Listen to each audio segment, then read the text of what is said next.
ভিত্তিতে মঙ্গলবার রাজ্যব্যাপী পথসভা এবং ডেপুটেশন প্রদান কর্মসূচি পালন করল গভর্নমেন্ট পেনশনার্স অ্যাসোসিয়েশন ত্রিপুরা।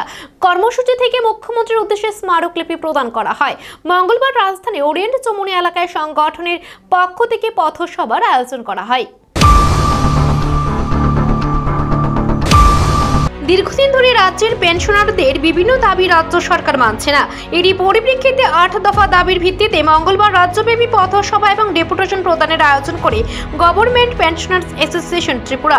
এই উপলক্ষে এদিন রাজধানীর ওরিয়েন্ট চমুনি এলাকায় পথসভার আয়োজন করা হয়। পথসভায় 8 দফা দাবি প্রাসঙ্গিকতা তুলে ধরে বক্তব্য রাখেন সংগঠনের নেতৃবৃন্দ। এই কর্মসূচি প্রসঙ্গে গভর্নমেন্ট পেনশনার্স অ্যাসোসিয়েশন ত্রিপুরা সভাপতি বাদল বৈদ্য জানান, তাদের 8 দফা দাবির অন্যতম হল অবিলম্বে বকেয়া 22% ডিআর প্রদান করা, সপ্তম বেতন কমিশনের সুপারিশ কার্যকর করা, ন্যূনতম মাসিক পেনশন 8,000 টাকা থেকে বৃদ্ধি করে 9,000 টাকা করা, চিকিৎসা অ্যালাউন্স ও উৎসব অ্যালাউন্স বৃদ্ধি করা প্রভৃতি। 8 দফা স্পর্শকাতর দাবি।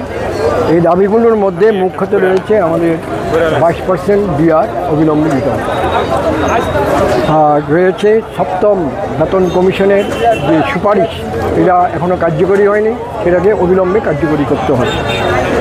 মাসিক যে ন্যূনতম পেনশন 8,000 টাকা এখানে আছে, এটা কেন্দ্রীয় সরকারের নেয়, এখানেও 9,000 টাকা প্রতি মাসে ন্যূনতম পেনশন মঞ্জুর করার দাবি।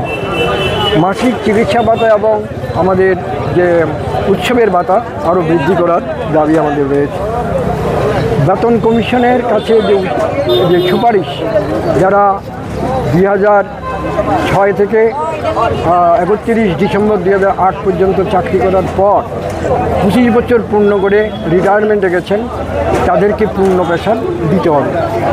এই বিষয়টা সম্পর্কে আমাদের দাবি হলো এই কারণে যে এটা ত্রিপুরার হাইকোর্ট দুইবার সেখানে রায় দিয়ে বলেছেন এটা তাদের ন্যায্য প্রাপ্য, এটা তাকে এই 25 বছর যারা পূর্ণ হয়েছে তাদেরকে পূর্ণ পেনশন দিতে হবে, ফুল পেনশন দিতে হবে এবং 3 মাসের মধ্যে দিয়ে দেওয়ার নির্দেশ দিয়েছেন, কিন্তু আমাদের এই রাজ্য সরকার সেটা করেননি। এদিন গভর্নমেন্ট পেনশনার্স অ্যাসোসিয়েশন ত্রিপুরা সভাপতি বাদল বৈদ্য আরও জানান, মঙ্গলবার একই দাবির ভিত্তিতে রাজ্যে সবকটি মহকুমা এবং জেলা স্তরে এই কর্মসূচি পালন করা হচ্ছে। এই কর্মসূচি থেকে মহকুমা শাসক বা জেলা শাসকের মাধ্যমে মুখ্যমন্ত্রীর নিকট স্মারকলিপি প্রদান করা হবে। তিনি আরও জানান, রাজ্যের পেনশনারদের পোস্টিং প্রথা 65 বছর থেকে চালু করতে হবে। বিদ্যুৎ মাশুল, গ্যাসের মূল্য বৃদ্ধি, জল করের মূল্য বৃদ্ধি অবিলম্বে প্রত্যাহার করতে হবে। নিত্য প্রয়োজনীয় দ্রব্য সামগ্রীর মূল্য বৃদ্ধি রোধ করতে হবে। পাশাপাশি মুখ্যমন্ত্রীর সাথে কথা বলার জন্য তারা সময় চেয়েছেন। এই সমস্ত দাবি অবিলম্বে পূরণ করা না হলে আগামী দিনে রাজ্যের পেনশনার এবং ফ্যামিলি পেনশনারদের নিয়ে বৃহত্তর আন্দোলন সংঘটিত করা হবে বলে জানান গভর্নমেন্ট পেনশনার্স অ্যাসোসিয়েশন ত্রিপুরা সভাপতি Badal Baidya. Bureau report, Asian Times.